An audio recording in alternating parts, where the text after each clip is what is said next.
Bien, vamos a comenzar hoy con este apéndice que hemos hecho saliendo un poco del estudio bíblico que llevábamos sistemático, ¿no?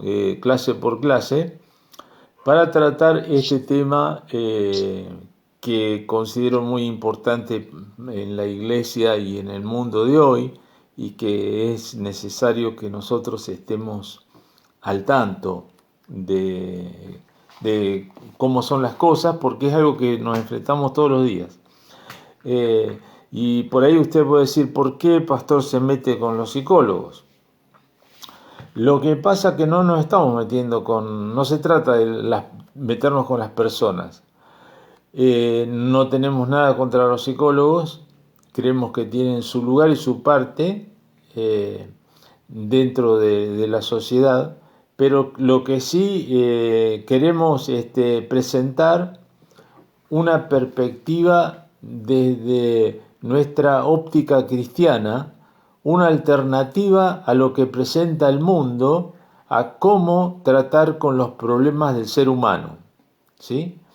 Entonces, al hacer eso, eh, y la psicología, tener un enfoque con una filosofía sin Dios para tratar estas cosas, sin duda entonces entramos en conflicto, en choque, pero un choque de ideas, no de personas, ¿no? No tenemos nada con ningún psicólogo, pero sí podemos ir a confrontar, a debatir sobre las ideas que ellos tienen y que hoy el mundo entero, la sociedad en la que vivimos nosotros, es una sociedad que si nos ponemos a mirar un poquito está psicologizada, ¿sí?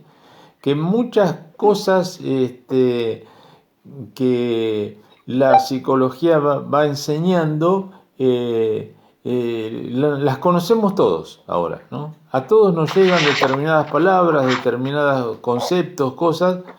Tenemos una cultura que está afectada por las enseñanzas de la psicología. Entonces dice, ¿por qué es necesario entonces que usted y yo, como cristianos, hablemos de psicología? Y, pero no vamos a estar hablando de psicología, sino que vamos a ir a hablar de la palabra de Dios. Sí vamos a tratar el tema de la psicología, y estamos terminándolo. Es necesario hablar de la psicología justamente por eso, porque la gente en nuestra sociedad cree en la psicología, cree lo que enseña la psicología, ¿no? Y ahí está el tema, ¿no? No solamente la gente del mundo, de la sociedad en común cree, sino que hasta los mismos cristianos creen en la psicología, en las enseñanzas de la psicología. Y ahí está el tema, el problema por el cual nosotros tenemos que tratar y enfrentar estas cosas, ¿no?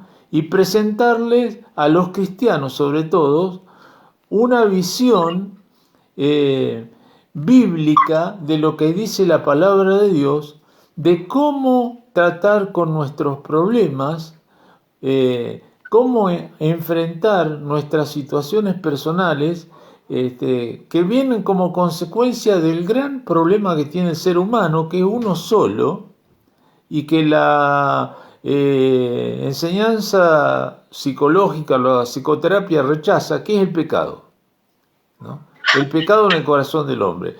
Entonces, partimos de ahí y, y eso nos confronta de entrada, de principios básicos de la palabra de Dios, que hace que confrontemos con una manera, con una visión de ver el mundo y ver los problemas de la sociedad totalmente distinta a la que nosotros tenemos. Y a veces eso influye en la sociedad, ¿no? Y nosotros debemos conocer. Usted imagínese lo siguiente, si nosotros queremos hoy llegar a personas que no conocen a Cristo, esas personas a Cristo que no conocen a Cristo están, sus mentes, su manera de ver, sus creencias están empapadas de los conceptos psicológicos de hoy, ¿no? Entonces es como si usted dijera, va un misionero, supóngase a Tailandia, ¿no? Que lo enviamos a Tailandia desde Argentina. Ese misionero tiene que conocer el idioma, ¿no es cierto?, de Tailandia, pero también tiene que conocer qué es lo que creen los de Tailandia, cuál es la cultura de Tailandia. Tailandia es un país budista, entonces tiene que conocer cosas básicas de lo que es el budismo, porque va a una sociedad budista, ¿no? Y nosotros estamos obrando en una sociedad psicologizada, ¿no? Y por eso necesitamos conocer algunos preceptos básicos y cómo pueden afectarnos a nosotros como iglesia. Por eso lo tratamos. Pero vamos a ir a la palabra de Dios y vamos a empezar por Mateo capítulo 22, versículos 34 al 40. Mateo 22, 34 al 40. Mientras ustedes lo buscan, ahora vamos a hacer una oración antes,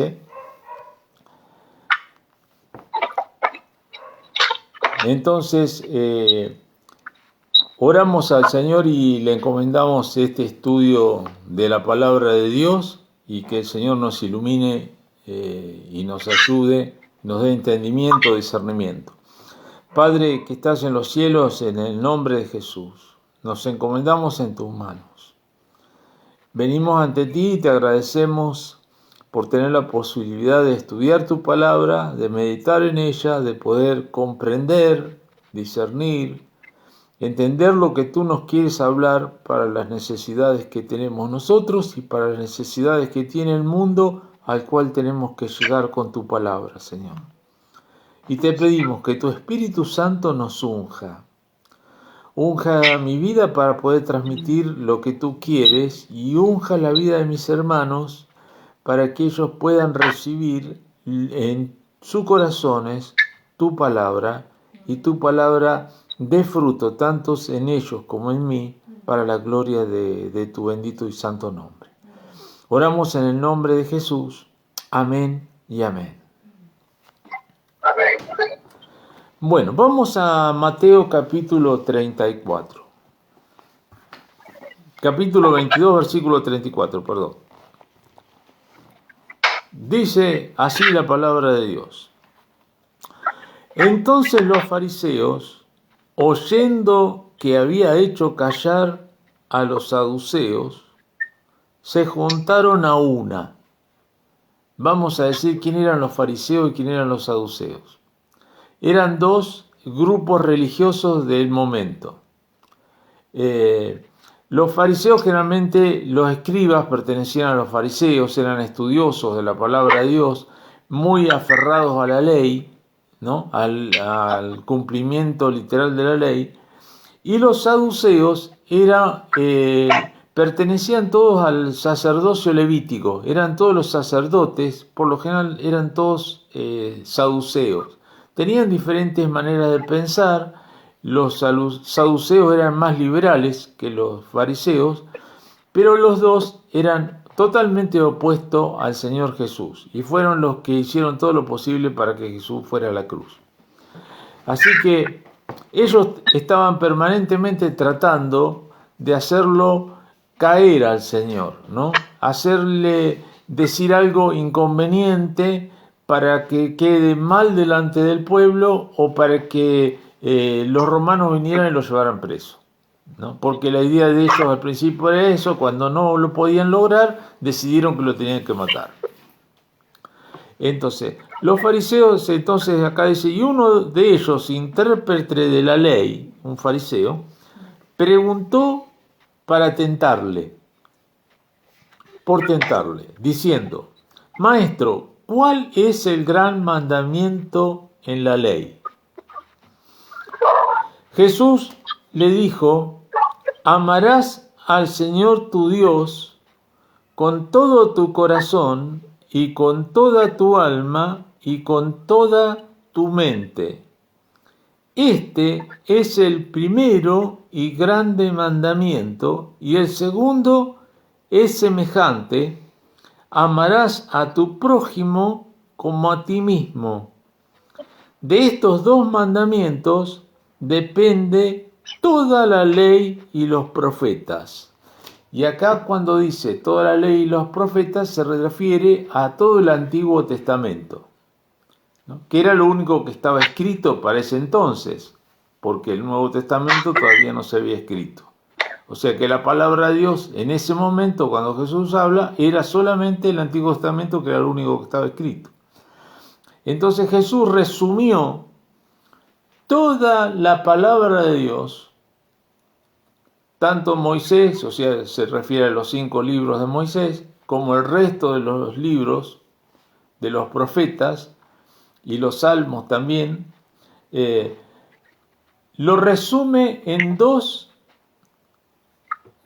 leyes o dos mandatos, los dos principales mandamientos del Señor, del cual de ahí derivan todas las demás leyes de la palabra de Dios en el Antiguo Testamento. Es como si dijera, vio que la Constitución nuestra de la Nación Argentina tiene un preámbulo, ¿no? Y después tiene las leyes que surgen de la Constitución. Bueno, el preámbulo de nuestra Constitución, digamos, cristiana, es estos dos versículos, estos dos mandamientos. Amarás al Señor tu Dios y amarás al prójimo como a ti mismo. De ahí surgen todas las demás leyes, y las demás leyes no pueden estar en contra ni pueden oponerse a lo que estos dos mandatos dicen. Lo mismo pasa con la Constitución. Después nosotros tenemos un Código Civil y un Código Penal. Y todas esas leyes que hacen los diputados, los congresales, el Congreso, los decretos que dan desde el gobierno, todos tienen que estar en línea con la Constitución. Entonces, toda la palabra de Dios está en línea con estos dos mandatos. Amarás al Señor tu Dios y ama a tu prójimo como a ti mismo. El Señor Jesús citó aquí dos versículos del Antiguo Testamento. Ustedes tienen todos lápiz y papel, seguro. Pongan entonces Mateo capítulo 22, 34 al 40, porque no tienen ninguna cosa anotada como en las clases del curso de discipulado. Y pongan Deuteronomio capítulo 6, versículo 5. Deuteronomio capítulo 6, el último libro de Moisés. Ustedes saben que Deuteronomio es uno de los libros que más citó el Señor Jesús en los evangelios. Muchas veces el Señor Jesús cita la palabra de Dios del Antiguo Testamento. El libro más citado por el Señor Jesús es Deuteronomio. Capítulo 6, versículo 5. Ustedes ven que hay un título que dice el gran mandamiento.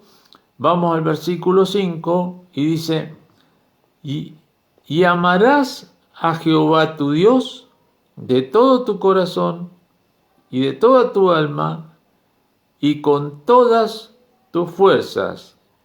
Y estas palabras que yo te mando hoy estarán sobre tu corazón. Eso le dijo entonces el Señor al pueblo de Israel a través de Moisés. ¿No es cierto? Amarás al Señor tu Dios. Ahora vamos a otro versículo que pueden anotar ahí, que es Levítico capítulo 19. Vamos al tercer libro que escribió Moisés, inspirado por el Espíritu Santo, que es el libro de Levítico. Capítulo 19, versículo 18. Allí dice la palabra de Dios: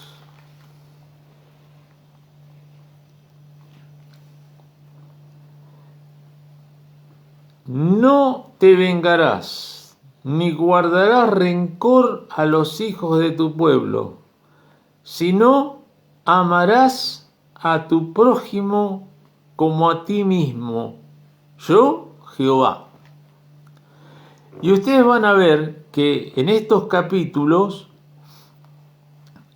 sobre todo en el capítulo 6, a partir del versículo 10 en adelante, habla de muchas cosas, de cómo nosotros podemos mostrar el amor al prójimo de manera práctica. Por ejemplo, dice, no hurtaréis, no engañaréis, porque si yo amo a mi prójimo no lo robo, no lo engaño.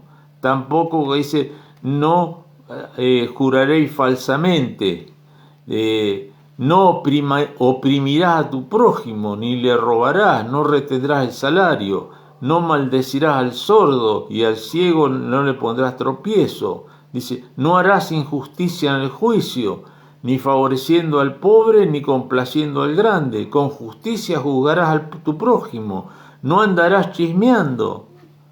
El chisme es una cosa que muestra una falta de amor al prójimo. No atentarás contra la vida de tu prójimo, no aborrecerás a tu hermano en tu corazón, razonarás con tu prójimo, para que no participes de su pecado, no te vengarás, no guardarás rencor a los hijos de tu pueblo.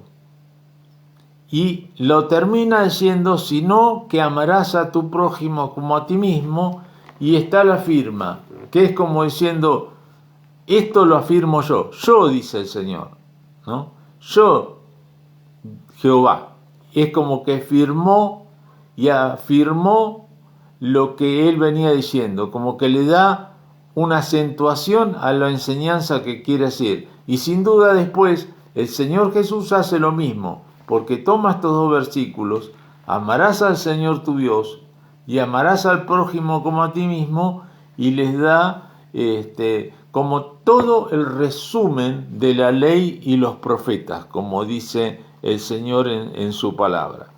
Entonces, estas dos cosas son lo más importante que nosotros tenemos en cuanto a los mandatos de Dios. También en las cartas apostólicas habla sobre amarás a tu prójimo como a ti mismo. Por ejemplo, el apóstol Pablo en Gálatas capítulo 5, versículo 14, usted puede ir ahí a Gálatas capítulo 5, versículo 14,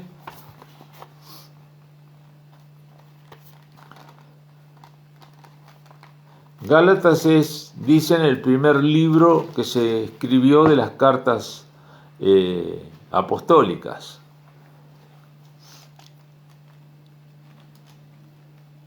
Cinco 14 dice, porque toda la ley, dice el apóstol Pablo, en consonancia con el Antiguo Testamento, o sea, con Moisés y con el Señor Jesús, él dice, porque toda la ley en esta sola palabra se cumple, amarás a tu prójimo como a ti mismo. Quiere decir que si yo obro en amor, estoy cumpliendo toda la ley de Dios. Si mi trato hacia el prójimo es un trato en amor, entonces yo estoy cumpliendo la ley del Señor, toda la ley de Dios. Es resumir, el Señor resume al máximo y nos da el primer mandamiento más importante, que es amarás al Señor, tu Dios, y el segundo mandamiento, que es amarás a tu prójimo. Y el Señor así nos dice, por ejemplo, Lucas capítulo 10, versículo 25, Lucas 10, 25, es un pasaje, podríamos decir, paralelo al de Mateo.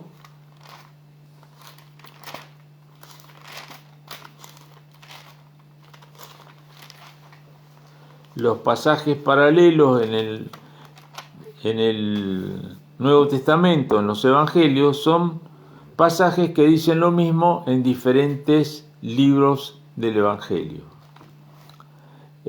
Capítulo 10, versículo 25 al 28. Dice: y he aquí un intérprete de la ley se levantó y vino para probarle. Maestro, ¿haciendo qué cosa heredaré la vida eterna? Él le dijo, o sea Jesús: ¿qué está escrito en la ley? ¿Cómo lo lees? Aquel respondiendo dijo: amarás al Señor tu Dios con todo tu corazón y con toda tu alma y con todas tus fuerzas y con toda tu mente, y a tu prójimo como a ti mismo. O sea que el intérprete de la ley sabía perfectamente lo que decía el Antiguo Testamento, sobre cuál era lo más importante y cómo él iba a heredar la vida eterna.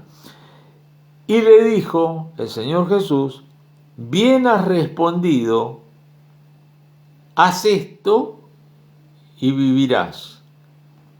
Pero él, queriendo justificarse a sí mismo, dijo Jesús: ¿y quién es mi prójimo? ¿No? Porque para ellos, para los judíos y para los fariseos sobre todo, el prójimo no era, por ejemplo, un samaritano para ellos no era el prójimo. El prójimo eran los que le caían bien a ellos, los otros no. Entonces ellos amaban a los que lo amaban o a los que a ellos les agradaban, a los otros no los amaban, ¿no? Al enemigo, nada. Pero el Señor Jesús los confronta una vez más y dice: amarás a tu enemigo. Entonces ahí dice: ¿cómo? Sí, también es tu prójimo, el enemigo. Y lo tenés que amar y tenés que orar por él. Y si pasa necesidad tu enemigo, le tenés que dar de comer. Y si tiene sed, le tenés que dar de comer. Y si necesita ropa, le tenés que dar ropa. ¿A quién? Al enemigo. Al que no te quiere. Al que te hace la vida imposible. Al que está en contra tuya. Dice el Señor eso. Ese es también tu prójimo. Para los fariseos no era el prójimo ese. Para el fariseo los prójimos eran aquellos que estaban bien con ellos.